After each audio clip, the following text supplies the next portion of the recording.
Welcome to the Clemson Dubcast. It is Thursday, June 15th, second of two podcasts this week at TigerIllustrated.com. Starting today, rolling out a three-part series from our lengthy sit-down interview with Brad Brownell recently. It's been an eventful couple of months for him and the program. Some really interesting insights from him about the state of the program heading into his 14th season. My good friends Blake Smith and Brooke Archenhold have been part of the podcast since the beginning, way back in August of 2018. They have an accomplished team of personal injury attorneys at Parham, Smith, and Archenhold based in Greenville. They are Clemson people, and their skillful attorneys have decades of experience in complicated litigation matters, taking a special interest in medical malpractice, nursing home abuse, and neglect, car accident cases that have left the individuals involved in serious trouble. For a free consultation at Parham, Smith, and Archenhold, call 864-990-4581 or online at parhamlaw.com. That's P-A-R-H-A-M law.com. Want to share a quick word about Founders Federal Credit Union? If you've been to a sporting event in Clemson, you've probably heard about Founders already. They are the official credit union partner of the Clemson Tigers. In addition to that, all Clemson faculty, staff, and students are eligible for membership as well as IPTAY members. Its office is located beside the Walmart Neighborhood Market on Old Greenville Highway in Clemson. For more information, go to foundersfcu.com. Solero Communications, formerly known as Tandem Payment, is a full-service integrated electronic payments provider powered by leading-edge technology. Solero provides a wide array of merchant solutions, simplified payments. They make onboarding, taking payments, maintaining risk management and compliance, and getting support quick and easy. At Solero, they're all about helping you achieve sustainable growth as a business. Taking payments isn't the only thing your business needs. With Solero's solutions, you can manage inventory, sell products and services via social media, schedule staff, track sales, get reports, and much, much more. Find out more about Solero at solerocommerce.com. That's C-E-L-E-R-O commerce.com. Okay, here we go. Part 3 of the epic Nick Eason life story. Where we left off in part 2 was with Nick in the hospital when he was with the Pittsburgh Steelers. A ruptured appendix led to really a life-threatening situation. All right, here we go.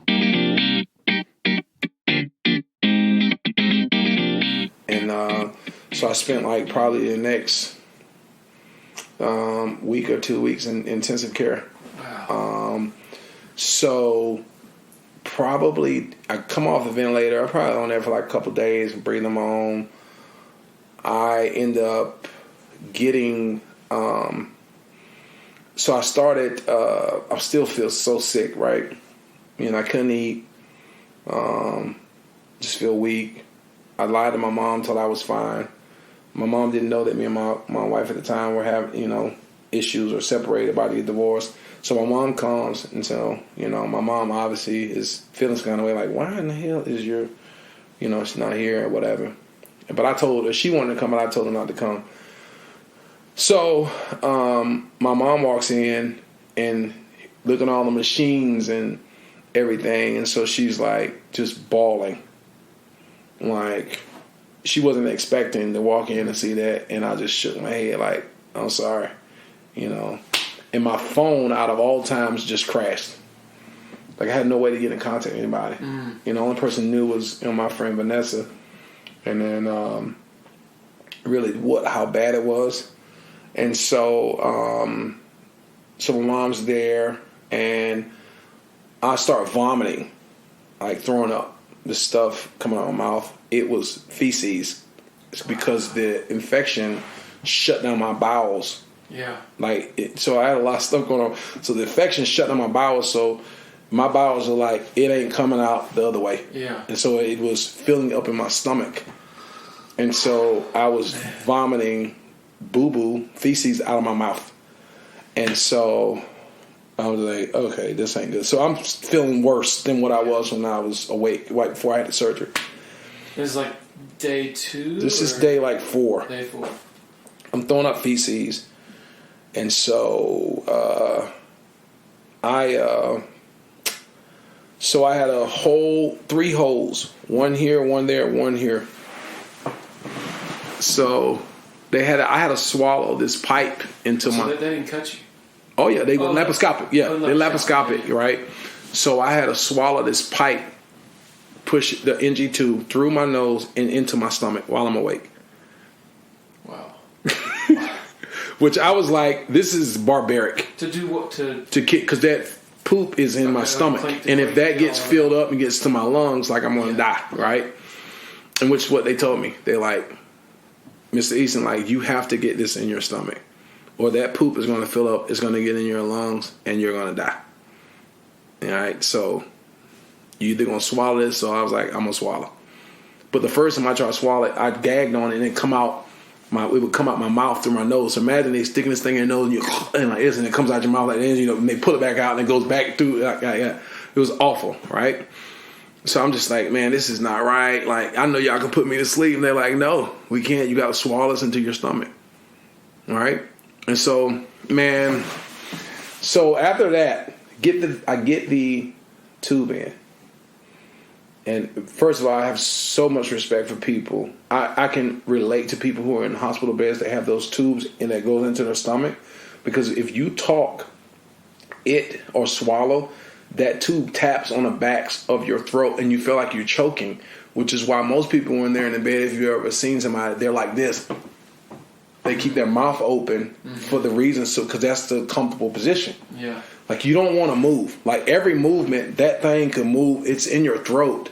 Yeah. And it moves. So that's why I didn't want nobody touching my bed. I didn't want you to touch me. I didn't want the nurses to move me, turn me over, because that thing is in your stomach and you feel in your throat. Yeah. So I had that in there for about, they made me let you go like 4 or 5 days, and after that you have to think about getting a colostomy bag. So here we are.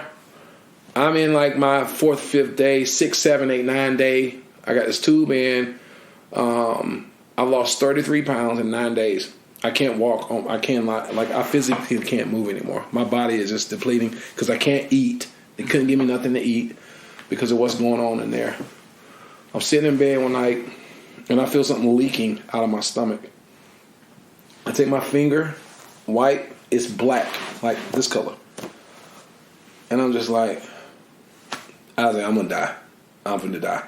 And she come in and the nurse is like, oh no. And I'm like, and my mom's like, what's going on? She's like, he's got a staph infection now in his stomach. So pull off gauze. The hole in my stomach is like this big already for where they did laparoscopic and pulled out the intestines and my appendix. Like, there's a big hole like in here, but the entryway is probably like this big, right, but the hole is like this much space. Pull it off, man. They had to clean, that hole got infected with staph. Yeah. And so they had to clean it out twice a day. It is the most excruciating pain I ever went through. So I had to get that cleaned out twice a day. I'm on a morphine pump, but the doctors tell me, like, if I don't, the morphine has shut my bowels down too, because morphine, obviously, they give it to people when get ready to die. You know, it slows everything down. So I like, if I was not be able to go to the bathroom, they were going to have to give me a colostomy bag. So in order for my bowels to work, I had to come off the morphine pump, which means I was going to feel all the pain from the surgery. Mm-hmm. So I had to get off the morphine pump and just suffer for like 3 days, maybe 2 to 3 days, just through the pain. Oh my God. Of the cuts and the incision. So they're changing my gauze twice a day. So I get through that. You know, once miraculously some morning they think that I pulled it out, but I'm telling you I didn't. That thing came, that NG tube, like, came out on its own. Like, I woke up on a Sunday morning and the tube, like, it just fell out, and the nurses thought I pulled it out, but I was too afraid to even touch it. And I told the nurse, I said, ma'am, I was like, the Lord, somebody pulled it out, but it wasn't me and it wasn't my mama. But keep in mind, this thing goes from in here and it goes all the way to my stomach. Yeah. And so I woke up and it was like, it just fell out. So and she's like, if you throw up, we're gonna have to put that. That's gonna have to go back in. And so, man, I went to the bathroom. I didn't throw up again, but I still had this hole in my stomach. So the hole has to heal closed from the inside out. Yeah. So I had to pack my stomach for 2 months before training camp. So my birthday is May 29th. So I went through all of this from May 29th, May 30th through like August.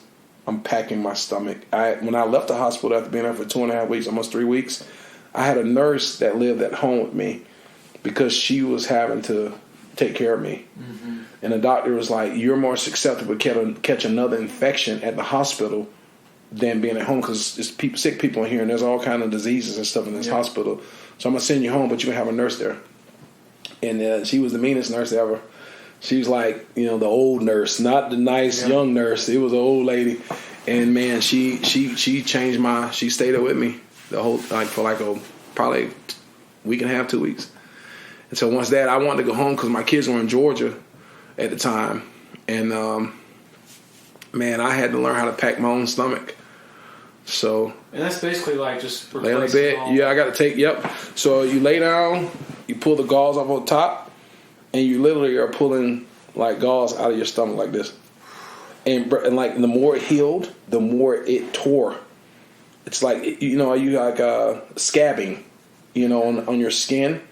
So more it was closing, but the more it like that gauze got stuck on the inside in there, it was pulling, and it was the worst ever. Mm. But I had to show the doctor that I can clean it and take care of my wound before he would allow me to go home. Mm. So I had to go to the doctor, lay on the table, clean my own stomach out. Oh, it was awful, man. It was the worst thing I've ever went through in my life. Like, I'll never forget that. And so I came back that year, and I have this huge trophy in my room. It's called the Ed Block Courage Award. It's not an award you want, but it's a huge, like, Steelers helmet that's been, like, dunked, like, covered in, like, platinum. Yeah. And they fly you. You have to, they do, like, this big banquet in Pittsburgh, and then they fly you to this ceremony in Baltimore. And it's for players who ever come in like adversity. Mm-hmm. And they actually featured my story because it was unique, because it was not a knee or a shoulder. Yeah. It was like a, appendix, in the story. So they featured my story there. And I remember like when Mike Tomlin had his meeting, like for voting for the Ed Block Courage Award. And he's like, y'all ain't gonna write, you can write whatever you want, but Nick Eason is getting this award. Yeah. Because people don't know. I've shared it publicly a couple of times. I'm close to him, and I admire him as a coach. He's a hell of a coach, hell of a person, man. But he's more of a hell of a person for me because he actually came and saw me every day when I was in the hospital. Is that right? Yeah, and actually would help me, like, walk down the hallways when I did, trying to get me to move. Like, he'd be, like, underneath me, like, trying to help me walk. Like, he came every day and sat with me when I was sick. And so, like, I'll never forget that for the rest of my life. Because he was really print another passport form. I made an error. He had a second copy. That was my wife. He sat there with me every day. And man, so that was, that was tough. So my mom goes through cancer. I go through that, go to another Super Bowl. We lose that year against Green Bay. And so fast forward with my mom, I come home on off season. I just signed with Arizona Cardinals. I go home. My mom tells me she's not feeling good. She got a cold, like flu-like symptoms, right? I take her to the emergency room in Vidalia, and I leave Vidalia. I take her to the emergency room. We leave the emergency room. They say she had an upper respiratory infection. I leave there. I come back, and then they tell me that I take her to another hospital in Statesboro, Georgia, and they tell me that her cancer's back, and it's at stage 3. Wow. And I'm like, how in the world have you not been going to your appointments? And she's like, yeah, they say they saw some one time, but, and I'm like, they didn't follow up on it. So I was at one point in time, I thought I was going to sue this, but the office is closed now. Oh boy, the place where she was going for her check, her shut down. So, anyways, man, I knew this is June. My mom died in August. June, so it came back. It was in stage 3. It took her to Medical College of Georgia. Man, she was, my mom was 50 years old, still teaching at the school, and all of a sudden, boom, in the summertime, cancer comes back. Stage 3, I was told she's going to live 7 to 10 months, after that. She didn't know that, never told her that. We go to Arizona. She wants to get treated at the Cancer Center Treatments of America in Arizona. Nobody's out there besides me and her. And then I had actually transitioned my family, that with my wife, who I was having issues with and about to split up. Mm-hmm. We moved them to Arizona. I moved them to Arizona so I can be close to my kids. And so, but my mom moved there she came there to go to Cancer Treatments of America. So while I was at Flagstaff, she was at the Cancer Center Treatments of America maybe like a week. And then they called me down, told me that the cancer had spread in her lungs and it had metastasized. And so she's breathing off of half of her lung. I had to insert a drainage tube into around her heart because so much fluid was building up from a tumor that was there. Mm-hmm. And it went from 7 to 10 months to a month to like 4 days. And so when I get there, they were talking about putting in the hospice out in Arizona. I'm like, no, And so I could see my mom. I told the doctor said what he's saying, and she watched me, but I knew she'd be able to read my emotions. And so I told the doctor, come here, let's talk somewhere so she can't see me. And so, man, I just had to get myself together, go back in the room and sitting there just looking at TV. And I can feel somebody, she's sitting there, man, she's looking at me. And she's like, because she wasn't on like a ventilator or anything like that, And she's like, Nick, what did the doctor say? And I was like, oh, he's just saying like what we got to do next and all that. And I just kept looking at the TV. And she says, if you love me, you'll tell me the truth, right? And I said, you had to do that one, right? And I said, well, ain't nothing else they can do. He was talking to me about putting you in the hospice out here, and or I'm gonna try to get you home. And she's like, all right, well, take me home. And so, man, I couldn't put her on a ambulance because she wasn't making a trip. That was 36 hours. That ain't happening. Couldn't put her on a first class flight. Can I put her on a first class flight? Nope. And so, man, I had to purchase a jet that I think was like $23,000. You rented a vacuum, like a jet with a nurse, 2 nurses on it. I think it was a doctor, 2 nurses, 2 pilots, just to bring her back home. Until when I brought her back, a good friend of mine who's on my foundation board works at Memorial Hospital in Savannah. I was actually supposed to fly into Vidalia, but ended up flying her to Savannah, and was told the same thing. And I remember they was about to put a CPAP little thing on her face, and she yelled at me, and she like swiped the thing, and she said, Nick, I said, take me home right now. And I was like, man, I walked out there. You thought like I was like the nurses in the whole entire hallway. They were all crying because they saw this big, NFL guy, and I was like a little kid. You thought I like lost, like I was a kid that somebody took my teddy bear from me, and walking the house crying. They all were crying too, because they heard her like yell at me. I said, "Take me home. You got to get over it. You got to let me go." And so so we leave. I signed a do not resuscitate papers in order to transfer her home to put her in a hospice. So we get the hospice. And, man, I'm sitting in the living room, and I'm just watching her. And so we riding, there. And she looked at the back door, and there was a lady that was there that's friends of our family. She said, dog, somebody over here already? I said, Mom, you ain't got to see her. So I said, man, she's not taking no visitors right now, so you can.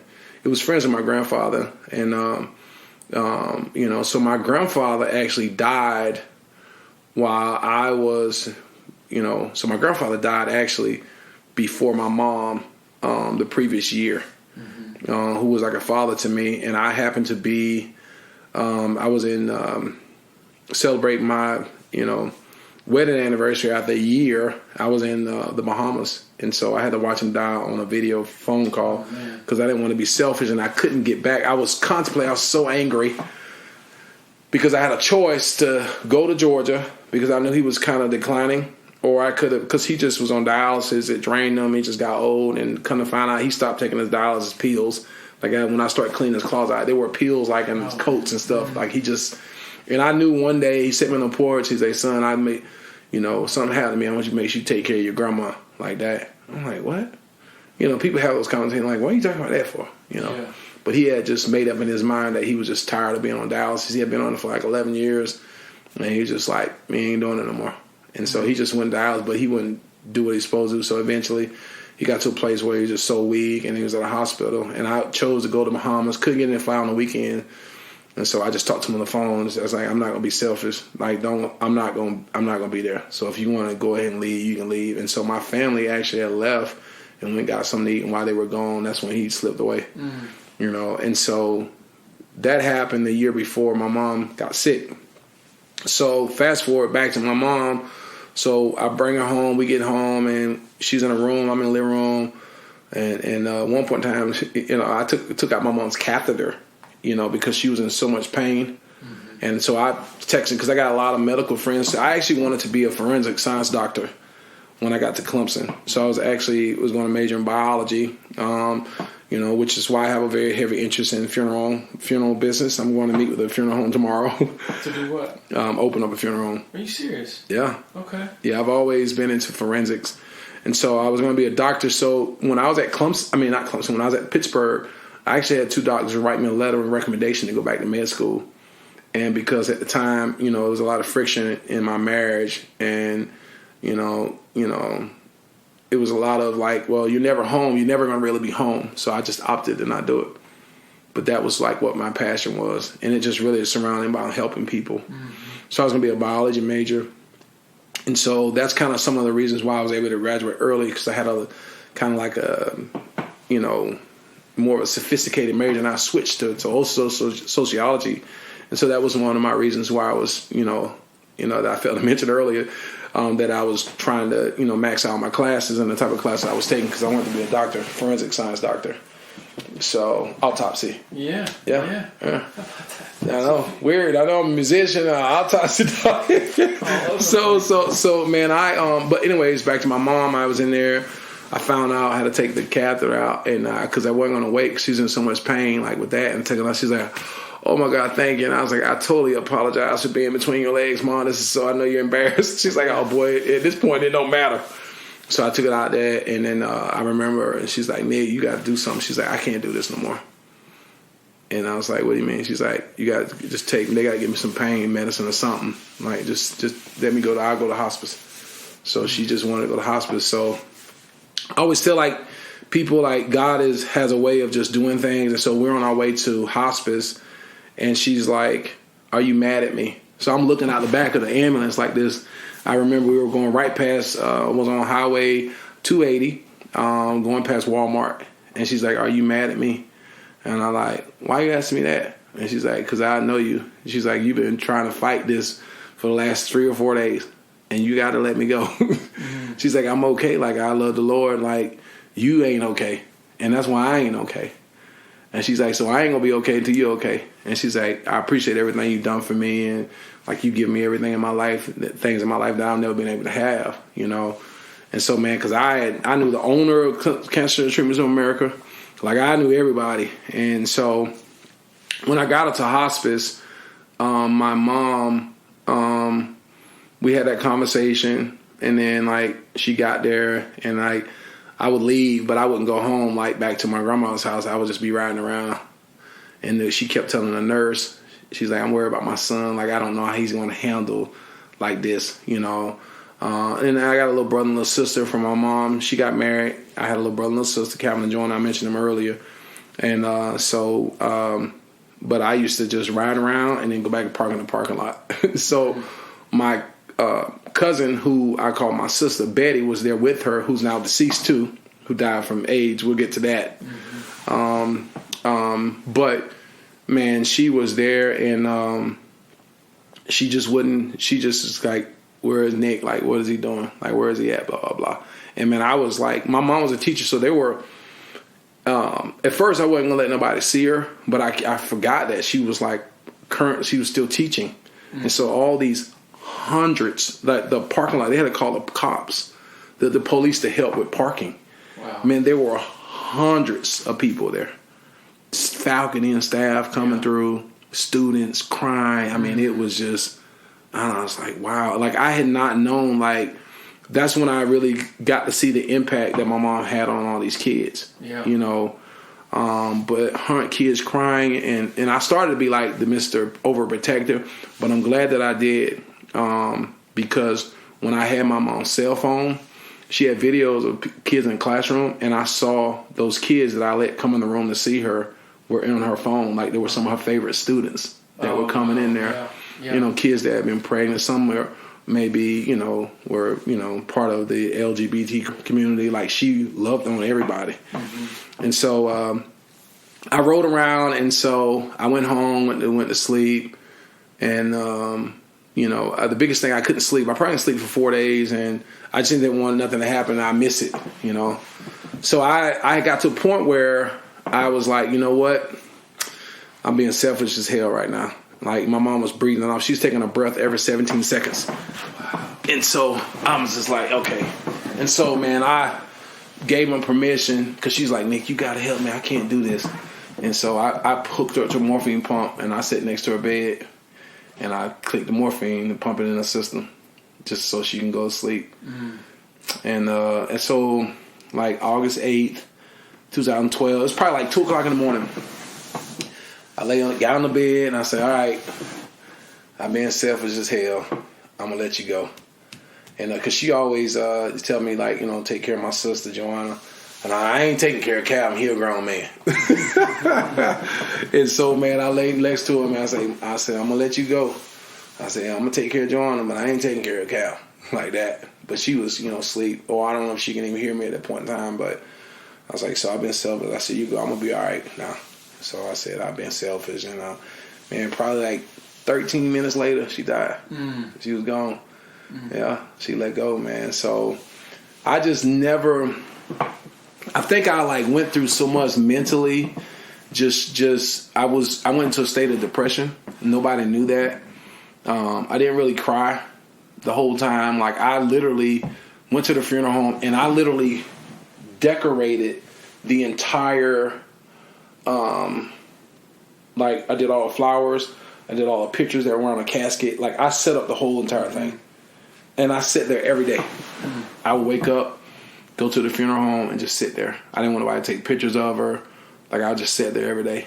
And, like, even, like, going to, and like, I, went there, picked out her casket, clothes, like, and I was her beneficiary of her estate and all that. And so the house that I bought my grandmother, she wanted me to take her the remaining of the balance and pay the house off. So I paid the house off with that. And so she wanted me to buy my uncle a new truck.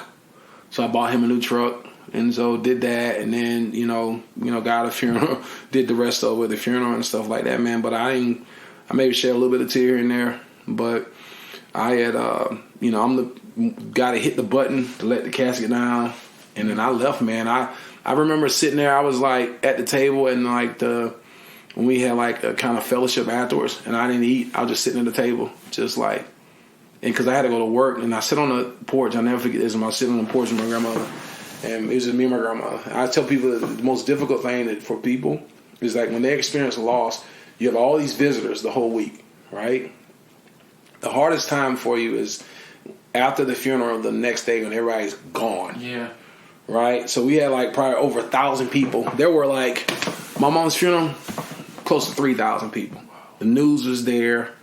I mean, the news was there, like, interviewed me as soon as I got out of the limo.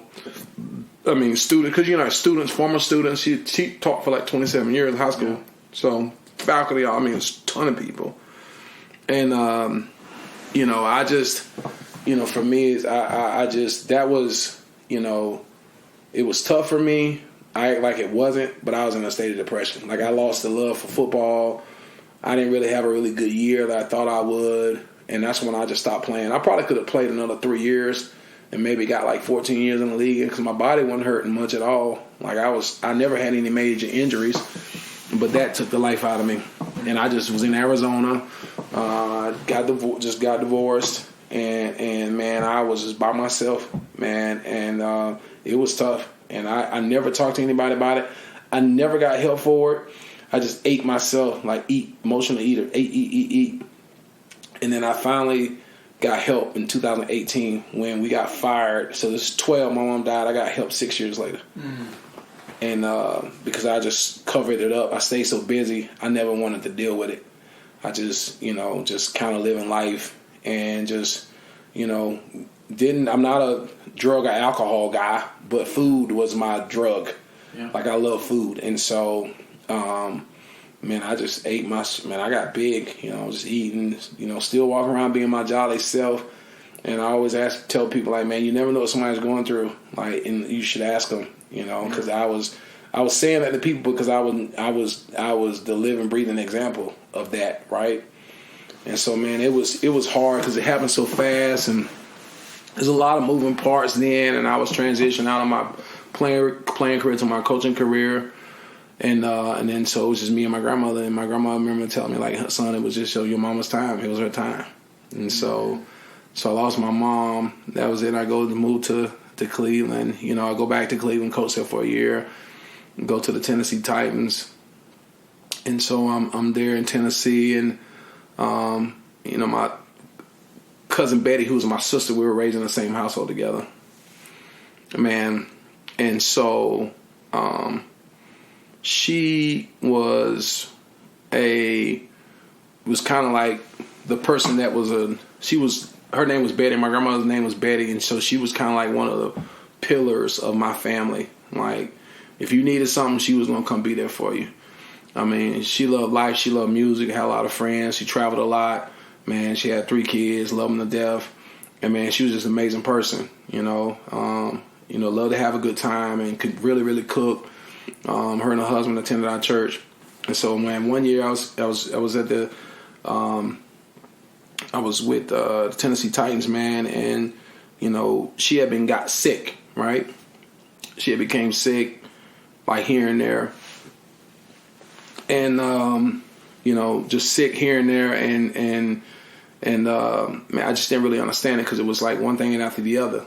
You hear people in small towns make up things, man. They're saying that her husband put voodoo on her and all this stuff, and you sitting hearing all this crap, and I'm like, what?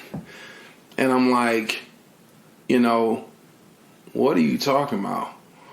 And but anyway, so, man, she gets sick, in and out of the hospital. She ends up in Savannah Hospital, and so, man, I get with her, and she's just saying, I was eating at a restaurant, and her husband says, hey, I need to talk to you, and so, man, we have a conversation. Man told me that she had contracted AIDS 20-something years ago. Wow. Nobody even knew. I didn't know. Yeah. And maybe there were other people that knew, and they knew, but I didn't know. And, man, I was just blown away.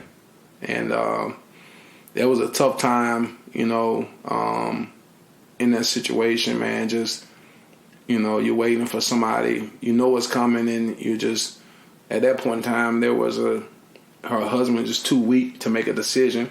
I had lost my granddaddy, I lost my mom, and so I've been in that decision having to make the choice. And so when you're in there, you got to make a choice whether to, don't resuscitate, put them on life support, don't put them on life support. And the thing with her was, like, her breathing was fine. Mm-hmm. It was just they were trying to keep her blood pressure up. Mm-hmm. And so from a medical standpoint, they only can give her 1 more, maybe 2 more, bags of this medicine that was allowed per medical law or whatever to keep her alive, to keep her blood pressure up. And so I was like, hey, let's let her kids get down here so she can visit with our family. My grandmother let all these people come. And then after that, what we'll do is, I just don't want to be in pain, And so family comes. I explained to her kids, like, what was going on once they got there. And then we'll give her a little bit of medicine. She can go to sleep, and she's going to sail off into the sunset in peace, And so, man, I'll never forget, this is Mother's Day. This is 2018, right? Mother's Day, man. I was in the room, and I was watching the system, and I couldn't, I was trying to figure out, like which numbers to watch, this, that, and the third, and I was watching it, man, and I was slowly seeing those numbers descending down, and I kind of knew she was getting ready to leave, and, man, it was the most quiet, peaceful thing ever, and, man, it was quiet, and the sun was rising, and when the sun was rising, that's when she passed, by the sun on Mother's Day. It was like, it's scary, peaceful, but scary at the same time, but it was so peaceful in the room, like there was peace in the room, man, and so that was tough, and so how old was she? 48. 48. Yeah, 48 years old, man. So that took a toll on my grandmother too. My grandmother was still living at the time. So at this point in time, it's me and my grandmother, my uncle, and then my aunt, who is, really just kind of in and out. So you want to take a break? No, we can get going. Yeah, I got all these guys and the people emailing. All right, so I'm at Auburn, and so I I leave Cincinnati, take the job at Auburn. I was actually headed to Jacksonville. They're going to work down there for Urban Meyer. I had an opportunity to take that job, and then they call me. I go to Auburn. I'm in Auburn, and I go on vacation. I'm taking a little time for myself during a break, man. And so all of a sudden, I get a phone call. My uncle tells me my grandma and kind of had an episode. Well, that episode happened to be a heart attack, and so she got life flighted to Statesboro, Georgia. Man, and so I come in there, and I literally get there, and I'm coming from California. I didn't really know how severe it was until I got there, and this is what I walk into.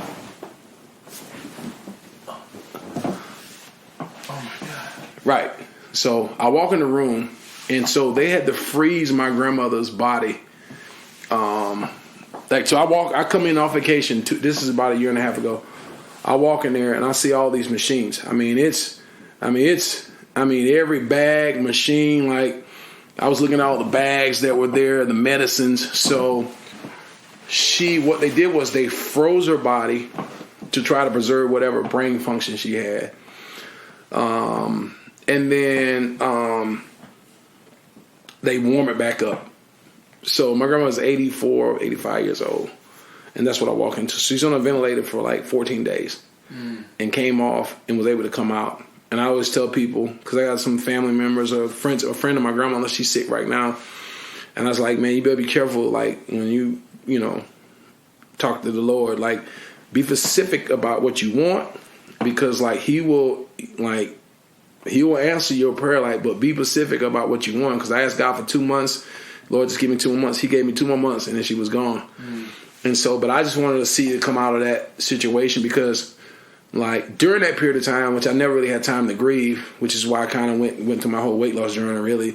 You had part of my family who are people that my aunt, who grew up in the household with me, that was like, don't want her to suffer, Lord, take her. Then you have me and my uncle who are praying to keep her here because, we love her to death, and we've been our primary caregivers for the last 10 years.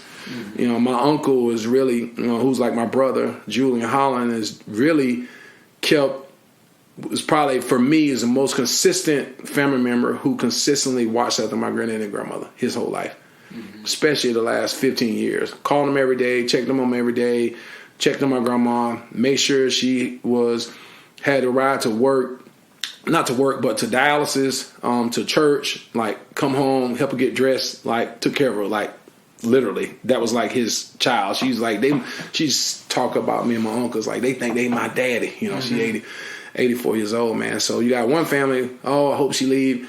You got this side of the family, we want her to stay and get better. And so, man, I never even got a chance to grieve. 4 days until my grandmother was on. She's on life support. I'm sitting in the room. My aunt goes on a rant for an hour and 50 minutes, like on Facebook Live. A rant? About me and my uncle. She gets pissed because, like, if you're the daughter or whoever, like, you don't need permission. First of all, you don't need permission to go on to get information about my grandmother. One of the reasons why I kind of really didn't, because, like, they were making, like, what was going on with my grandma, like, public, not like Facebook. Get information, post it on Facebook. Get information, post it on Facebook. And I did something stupid, was going on there trying to get people to pray to combat some of the information that was being put out there. And so now it's like it's a Facebook delivery message board, right? My grandparents are both well known, but I don't want, if I'm ever sick, I don't want nobody giving a daily report about what's going on with me, et cetera, in the hospital. But no problem. So she goes on a rant for an hour and 50 minutes to the point where she's calling my uncle, a homosexual. She's talking about me on there. Hour and 50 minutes, your mom is in ICU unit, and you're on a Facebook Live for an hour and 50 minutes to go on there and talk about all of your emotions and problems, etc. Wow. So, yeah, that's why I said, right? It just blew my mind. So that's going on while I'm at the hospital praying and fasting and reading the Bible. And I got a person that I grew up in the household with who's supposed to be my sister, who was raised in that same house out in the Little Pink house, that's going on a rant for an hour and 50 minutes. And we're supposed to be family. Yeah.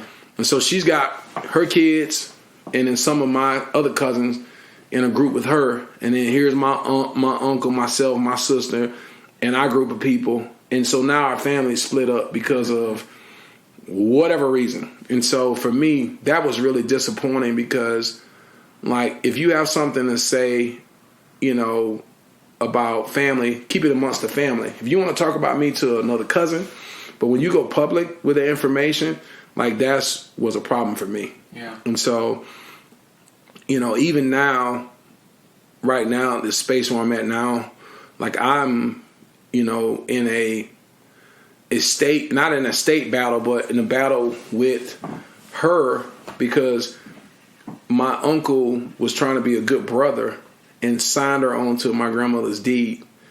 And my grandmother told him not to do it. I told him not to do it. And so did 2 or 3 maybe clergy friends of my grandparents told him not to do it as well. But he signed her on there. And so now she wants to be bought off the property of a property that she never took care of. She came back for a short period of time, and lived there at the house, but she's never taken care of the property. She paid 1 water bill. Yeah. And so, man, she wants to be paid off, which I'm going to pay her off because at the end of the day, like, she says that the property has no sentimental value to her. That's what she said to the mediator when we had a mediation about 2 months ago. And I'm like, what? We all grew up on this property. You knew how much this property and land meant to my grandmother. And so I think my grandmother maybe knew that that's probably, I wouldn't put her on there. And I just didn't think she was a bad person. I just think, like, she's like me. I didn't want to be on there either, because, like, I'm doing my career, doing my thing. I really don't see myself coming back there and, unless I'm about 90 years old, about to die. But I didn't want to, if anybody, my uncle who's takes care of it, cuts the grass and, like, takes care of it. Like, he was on there, he could have remained on there by himself. And I would have been totally okay with that. Yeah. Like, if he was on the deed by himself this day, I would have no problem with that. But she's on there, and she did that, man. I was at Auburn. I mean, she on there just, if you had time, I would leave the thing with you and let you watch it for an hour and 50 minutes about all the things she said. Is it still up there? Oh, is it up on Facebook? Is it her? Oh, no, I got it on an external hard drive. I'll leave with you. You want to take a look at it? You got some time? I'll let you. So she's on there calling my uncle homosexual, this and the third. And so I'm in the hospital with looking at that, and she's on Facebook. And she only came and saw my grandmother maybe twice that whole entire 2 or 3 weeks. Mm-hmm. And so, man, I don't know what that's about. If she angry or she feel like she was left out or whatever, But, now my family is, like, divided in a sense, there are some of my cousins who are still associated with her that's totally fine with me because I don't my daughter did her hair like a month ago. I don't talk bad to my daughters about my aunt because I don't, whatever issues we have, those are the issues we have. So I don't want my kids to get involved with that because they're innocent, they're kids. When she was on this Facebook parade, my daughter got on there and her daughter was on there cheering her on. Wow. Like, wait a minute, this is your grandma too, like in ICU. Shouldn't we all be together praying? But they're all on there she's going on this rant and people are cheering while I'm in ICU. And that just really pissed me off. Like, I was just so disappointed, very angry the entire time because, like, my grandma lived a couple months later and that's all I could play back in my mind when I was at the funeral. Like, I really stood up the most of the time in the back of the church. I couldn't sit down. I was just so agitated, so angry. And I carried that anger, like, for a long time. Like, I was just so mad because my grandfather and grandmother didn't stand for, like, drama and stuff like that. And for something like that to take place from somebody that I grew up in the house with, it just blew my mind. Still blows my mind today. Like, if you had an issue with me, just address that issue amongst ourselves, but you do, like, a public, like, blank, to, like, basically defamation of character, slander, you know, that type of thing, and to your own, like, flesh and blood. So that's been, like, so now my family's, like, really kind of, there are people that are kind of straddling the fence in both worlds. You know, some people, like, you know, they don't deal with us because you got this group of people talking about us, and then you got these other group of people talking about them. And so it just kind of, you know, I don't have a lot of friends. I talk to my uncle, I always have. I got my brother, my sister. I mean, and then my cousins that I talk to when I talk to them. But, man, it's just a bunch of whole family. My grandparents would be so disappointed, man. But there's division in my family. Because of just he say, she say stuff and people holding on to grudges. Yeah. And so I've used those situations for myself to be able to help other people and to help my players through their family situations and to help, you know, other families that may be dealing with that, man. It's not worth it, man. You got to have a heart of forgiveness at some point in time, you know, because, you know, family is really all you got, you know, and sometimes the only thing that you have when the world turns against you. And so, so that happened in 2021. One morning, so I was driving. A lot of people don't know this. I was driving from Auburn 2 to 3 times a week, 3.5 hours there, just to sit with my grandma for a couple hours in the middle of the night, and then drive back to her. So I'd make a 7-hour drive. Wow. I would then be back at work the next morning? Yep. And nobody would never know I went. Then Derek Mason, who I love to death, man, he was here last week just visiting with me, man. He knew, but I don't think Coach Harsin knew the number of times. 3 times a week I was there. Any chance I can get and go there, and if it's just me coming there sitting at the house when she was there, because my uncle took some time off of work, and I told him I'd have his back to sit with her. And where she was in a nurse home, I used to go there, sit with her for a couple hours, and just in a little bit of time I had, I took it. I wanted to do it. Took advantage of it. I didn't go there, take a picture, and tell everybody I was there. I was just going.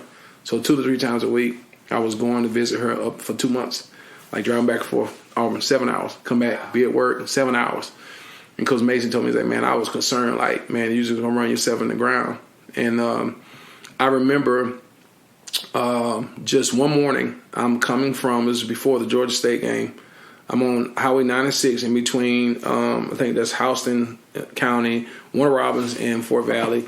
A car kind of suddenly stops. I suddenly stopped and kind of had to veer to the right. There's a girl behind me on her cell phone going 60 miles an hour. Does not see us. Oh, man. She hit me and threw me up into a tree. When you said did not see us, who? She hit me, and then she hit the car that was in front of me, and that car hit another car. Oh, my God. Yeah, it was like a 5-person passenger, like, wreck. This is on a... Back road, 2-lane highway. 2-lane. Yeah. She hit me. Since 21, right before the Georgia State game. I'm driving, and, man, she knocked me. Luckily, I was kind of off, so she hit me enough in my tail that threw me up into a tree. Up into a tree? Yeah, sideways. You mean like airborne?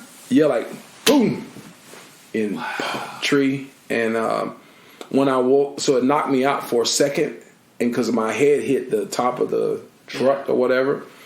I was in a Ford Explorer, and by the time I came up, I felt this ringing, like in my ear, and I'm like, oh my gosh, you know, and somebody was at my door. I was like, sir, are you okay? Are you okay? And that's when it was chaos, and then finally, you know, ambulance and police and stuff was everywhere. I know some people got hurt pretty bad, but I don't think nobody died. You know what I mean? But so I got rushed to hospital and just did neck. I had some, so I could not feel the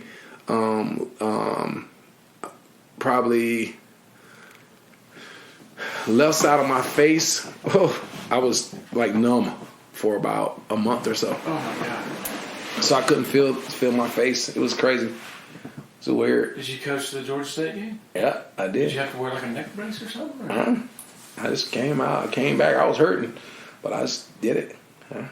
Came back. And you were coming back from seeing my grandmother one early morning, sun just rising. I was probably like, you drove through. You got up really early that Saturday.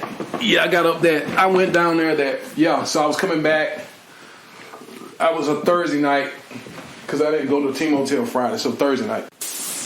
If you're in the Columbia or Sumter or PD areas and you're in any way interested in buying and selling a home, commercial property, land, need to consider reaching out to Uptown Realty. They're based out of Sumter and run by a friend of mine, Patrick Enzer, big Clemson guy, used to cover the Tigers in a newspaper capacity, longtime supporter of Tiger Illustrated, longtime listener to the Dubcast. The home buying process should be an enjoyable experience, so let Patrick and his staff do all the heavy lifting. All you got to do is pick up the phone and call 803-774-0435 or go to uptownrealtysc.com. Another loyal supporter of the Dubcast is Blackacre Law Firm in Greenville, a subsidiary of Parham Smith & Archenhold. Blackacre helps South Carolina residents achieve their dreams of home ownership by providing experienced professional representation for real estate closings. Attention to detail is crucial in real estate law. Blackacre is committed to making sure nothing gets by them preparing residential or commercial closings. Blackacre also offers estate planning services for their clients in the Greenville area. Find out more about Blackacre at 864-326-3507. When you're ready for a complete renovation in your home or business, open the door to more with Harris Home and Harris Commercial. Their local experienced team will totally transform any room space, from beautiful floor coverings to construction to finished details. Harris handles every step of your renovation process, whether it's a kitchen or living room or an industrial or educational setting, like some of the positively stunning work they've done at Clemson University. Go to discoverharris.com and experience a total renovation transformation from Harris Home and Harris Commercial. I kept going, man. But, man, I was in a dark... So, my grandmother passed. So, before my grandmother passed, Altar Bodrick, who was my teammate here, had a heart attack and died, man. And he was one of my only few teammates that I played here at Clemson that kept in contact with me and followed me during my NFL career. Mm-hmm. I mean, he wasn't every day, but it was every once in a while. I was going to hear from him when he was engaged, and him and his fiance used to come to my games and travel all the teams I played for. He followed me through my coaching career, bragged on me all the time, had my jersey at his house. I mean, the whole nine, man. So he died just suddenly. Wife said he came home and just kind of sit down to play PlayStation, and boom, she heard a thud on the floor, and then they never got him back. Wow. So that just, I was in Kroger in Auburn, and Chad Carson called me, who was my teammate, and told me. And I just left. I don't know, I was in such shock. I just went back in my car and left, went back to my office. And it just like, that's crazy. Because, I mean, we talked, we Zoomed. We just had a Zoom just to kind of celebrate. He had just got married, and literally was, I don't know, married for some months before it happened. And, man, just had some heart condition, heart attack. And so we all went to the service. So that happened. And then like a month later, my grandma had a heart attack, and then she died 2 months later. Man, that was just a lot for me. And I really went plant-based. So I was in Cincinnati with the Bengals. In 2020, I started plant-based. I lost 87 pounds. I was in heck of a shape. I mean, even like where I'm at right now, I was like 35 pounds lighter than I am now then. And was in great shape, man. But I just slowly but surely started back eating meat, didn't take care of myself. I was coaching, I was recruiting, doing all the things you're supposed to do as a coach, functioning within that environment. But man, I was going through it mentally. I was in a dark space, man. My grandmother, who was like my queen, my life, really the foundation of my family, was gone. Yeah. And then, was going through some, attrition just in life with, relationships. And it was just, and then all stuff happened with my aunt, who's my sister. I was just blown away by that. That bothered me, still bothers me to this day. I just don't, understand that. But, I mean, I just started eating again. Just went back. That food was my comfort. And man, I was just eating. That's all I cared about was food and desserts. I mean, I was Oreo cookie with a Coke, like Debbie cakes. You know, I made a lot of jokes on social media about, loving zebra cakes. And, I think that came from a thing I did on YouTube when I was with the Bengals and I was at the Senior Bowl. I was telling them, like, hey, if you want me to tell you something, just give me a zebra cake and a Coca-Cola. You seen that? Yeah. And so,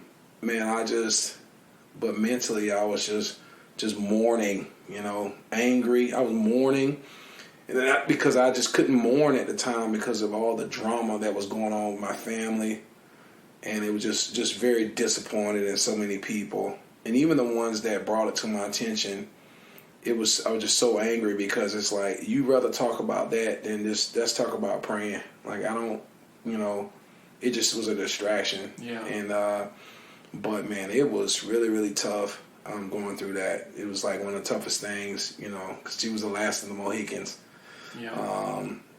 She was the last of, so my grandmother buried 4 or 6 kids, lost a husband of 6, 7 years.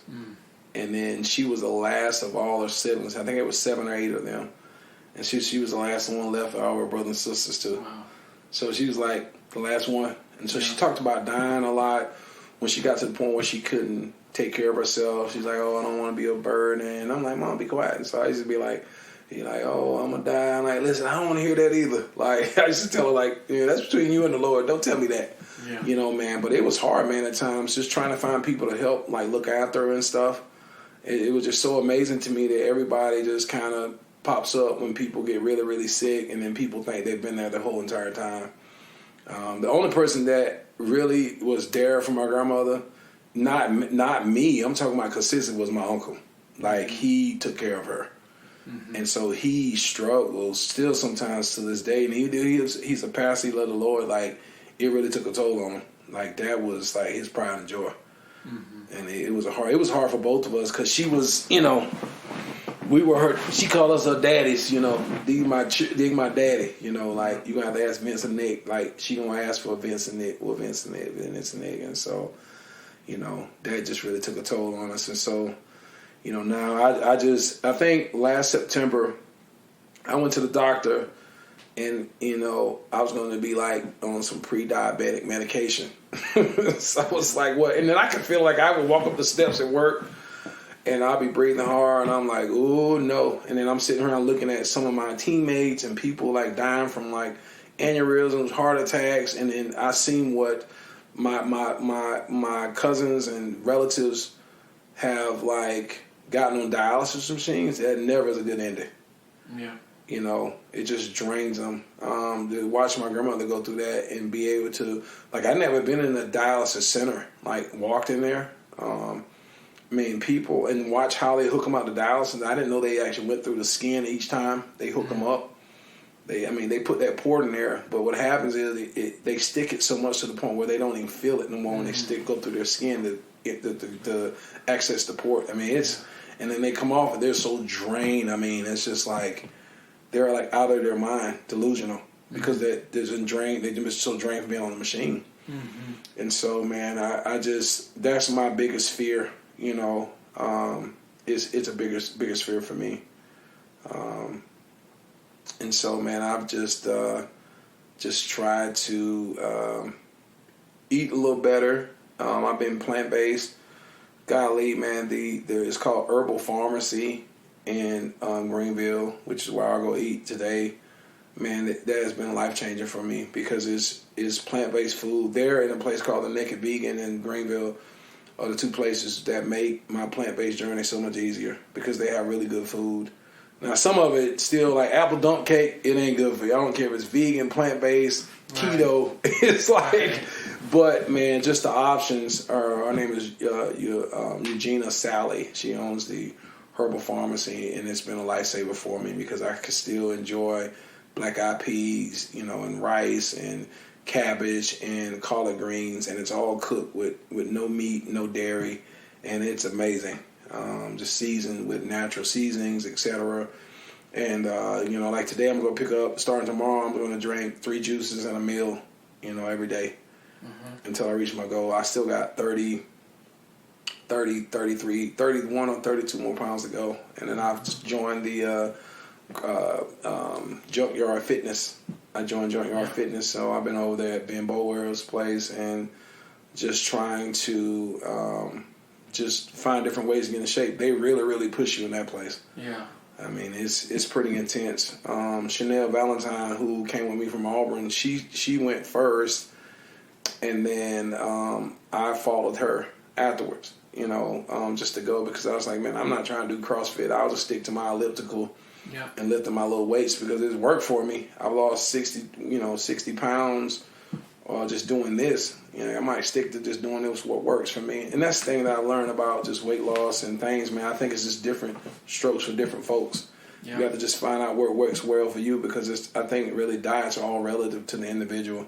Yeah. And I just tell people, like, what I've done may not be the way for you to go. You might not need to, get on the elliptical, for 30 minutes and go 30 minutes of lifting. You might lose it just eating right. I've seen people lose a lot of weight just eating right. I have to eat right, I ran into one of my former players the other day that I coached in Tennessee. I mean, he was 340 pounds, and now he weighs about 265. Wow. And I was just like, man, like, how? He's like, Coach, I ain't worked out. I just changed. I just don't eat much. I don't eat crazy. Mm-hmm. Portions. So portion control, and just, he don't work out though. Yeah. But it looked like he do, but he don't. Wow. Yeah, man. So I just, I think, like, for me, but for me, like, as I look at my life, like, I want to become a funeral director one day. I think that'd be my contribution back to being able to give back to people in their time of need. And I just, ironically, I've lost, about 30% of my family, 40% of my family. The older generation of my family is pretty much gone. Yeah. There's a lady that was really good friends with my grandfather and grandmother that's like 90 years old or 89 years old right now. That's in the hospital. Like, for me, I heard that, and I know, like, I'm not even necessarily close with a lot of the family, but I know enough of them to know to call, like, hey, what's going on? Give me updates. And I know how much this lady meant to my grandparents, right? And so, I paid for, they had like, 5 to 10 family members there. Bought them all dinner last night. Find out what hotel are you guys staying at. I'm going to pay for the hotel while they're down there just to help them. Mm-hmm. And they're like, man, why, hey, why, no, you don't have, why are you doing this? Man, it's like, because that your grandmother was very much highly valued to my grandparents. Yeah. And when my grandfather was sick and my grandmother was sick, that lady had people, even though she couldn't drive like she wanted to, would have people come so she can pray with them. And I ain't forgotten that. You know what I mean? Mm-hmm. I always tell people, you remember those who were there for you when you go through some things. Yeah. Like, you'll remember those who were there, and then you'll remember those who wasn't there too when you went through some things. And so I remember that. And although I don't have a personal relationship with her, she knows who I am. But I'm going to do that, in honor of my grandparents, because I know they would do the same thing. Mm-hmm. And it ain't going to be a, public knowledge or a Facebook post, about it, man. That's just me. I've done a lot of things that I've forgotten about, and people that came back, be like, hey, man, I want to tell you I appreciate you. Or even being back here, just like, hey, you signed this poster for me when I was 9. Yeah. I'm like, what? But I keep forgetting, like, I was here 20 years ago. And I was like, dang, this kid's 29 years old now. He's got a family, a wife and kids. He's got gray hair, got a beard. He's like, man, I was a little kid. I'm like, little kid, man, you got a freaking gray beard. Like, how old are you? Like, I mean, I'm 30, 33, I'm like, what? So, but man, I just want to have a peace of mind. That's my goal when I leave here. I don't care about, like, if I think about, like, what does Nick Eason want, in life, man, I just want, good things for my family, and I just want a peace of mind. Mm-hmm. That's it, man. That's all I care about. I can be in a cabin in the woods. It's like, I got a peace of mind, I'm good to go. Yeah. Because I have so many friends that are actors, rappers that I know that are most miserable people in the world. Mm-hmm. And they have the most things that I know in the world. Mm-hmm. Houses in other countries, houses in LA, 27,000 square foot homes, mansions, every car you can possibly need, no bills, but they just like, can't find their way. They're still trying to find them. So they're unhappy. Mm-hmm. So what happens? You see it all the time. Turn to drugs, or they just, over time, drugs get old, traveling gets old, and you're just in a space of loneliness. And I don't want to be in that space. Like, I just want to be happy, man. Like, I want to be happy. I want people to remember how I made them feel. I want my players to become good husbands and good men. I want families to stick together, and not be torn apart for lack of love. I want people to, be willing to not judge. We live in a world where people are so judgmental. I tell the story all the time where there was a young lady that from my hometown that near my hometown that I was friends with, that was a drug addict who was on drugs really, really bad, and was in the hospital alone, and me and a friend actually sat with her until she passed away. Mm-hmm. And we were not even family members at all. But people had turned their back on her because of the lifestyle that she had lived. But she was still a human being and didn't need to be in ICU by herself. Mm-hmm. And so we sat there, read scriptures, and until she passed away. And this was last year. I left work. Here? Yeah, I left work here. It was in Georgia, but I was here at work, and finally I heard about it and left and went there and stayed there till like 2 or 3 in the morning. And the guy was like, "Who are you?" I'm like, "I'm just a friend." He's like, "So you're not a relative?" I'm like, "No." And she's like, and then he was like, "Are you a relative?" And then she's like, "Oh, she like my sister, but no." And he's just like, "Wow, man, y'all some good people." But she was on drugs, but she was a good person, very smart, very intelligent. And what people didn't know is, man, she faced some adversity as a child, molested, taken advantage of, mistreated, abused, and just kind of just thrown away. And so she just turned to drugs. And a lot of people don't know her story, but she ended up turning her life over to Christ, and it was in a good space when she left here. But being in that moment that night, because I always say, like, God places you in spaces. I think God really orders our steps. I truly believe that. But I was there, and I was not fazed. Like, so my friend was like, "You have a sense of peace, like, in here." I was like, "Unfortunately, I've been in these rooms way too many times." Mm-hmm. You seen the picture of my grandmother, like, all the machines, and she didn't have half of that in there. So I was just real calm. My mom didn't have a lot of machines. My sister had some. Grandfather, none. Great-grandfather, none. But I've seen it, And she's like, "You have a sense of peace." And I was like, "Yeah," because, like, at the end of the day, one thing I've learned, like, man, no matter what you do, like, God is going to do what He's going to do. And people die, every day. I learned from Dr. Patty Arnett, who is a friend of mine who's from Pittsburgh as well. She started dating a gentleman. She dated a gentleman who had, like, prostate cancer. She knew he had prostate cancer, and she's OBGYN. She's a physician, OBGYN physician as well. So she's delivered like over 3,000 babies. I think she might even be retired now. And so I was like, "Dr. Nat, I got a question. Like, I love, your boyfriend, this and the third, like, but you knew that he has terminal, like, a cancer." So I was like, "So, why did you, kind of date him?" I'm not saying not date, but, like, why did you get yourself in? Because emotionally, you're going to take on that responsibility. And she put things in perspective for me. And she said, "Nick, like, I've delivered over 3,000 babies. Let me give you a perspective. When each one of those children have been born in this world, they start the process of dying." She's like, "All of us are dying. Mm-hmm. Like, you're not born, you're born to die. Yeah. Like, you start dying when you enter this world. You might not think of it like that, but that's what's really going on. When you're born into this world, you grow, you get older, but you're starting the process of dying. That's what you begin.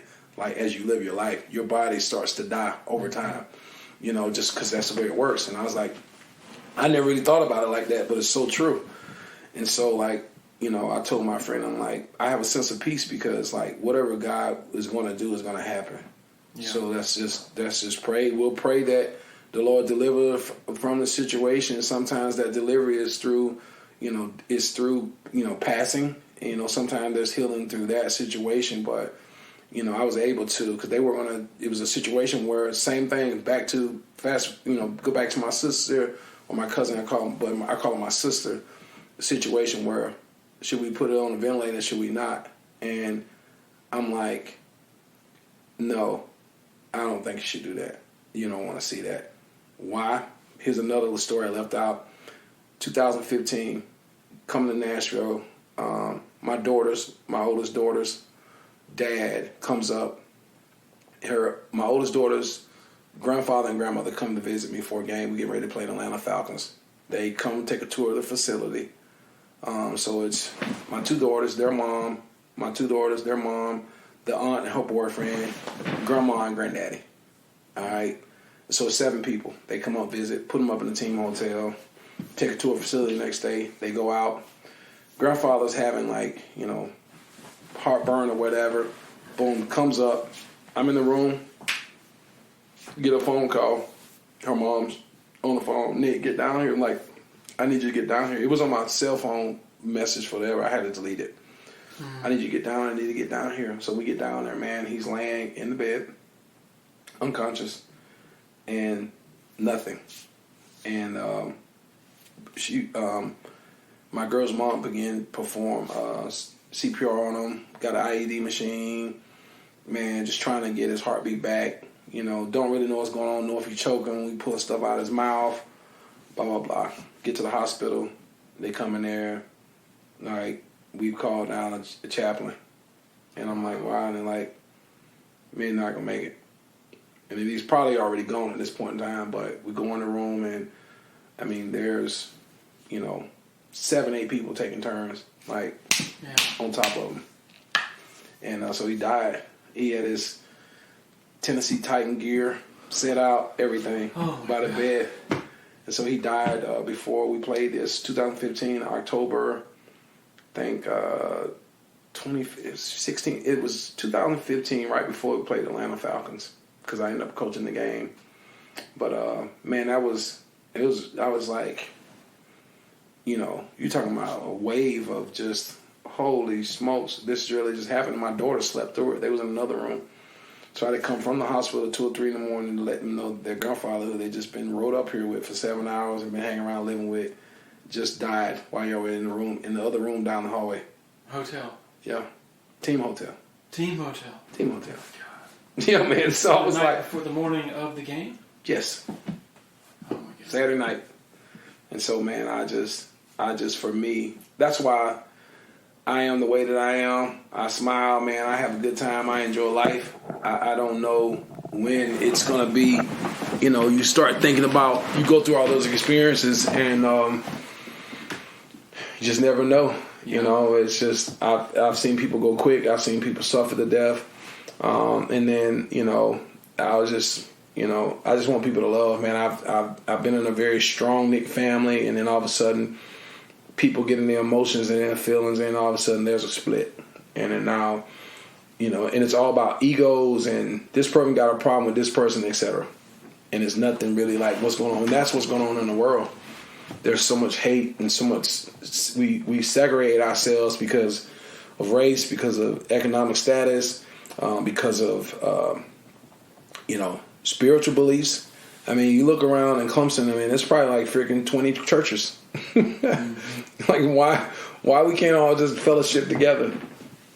Because, that's another sector that segregates people too.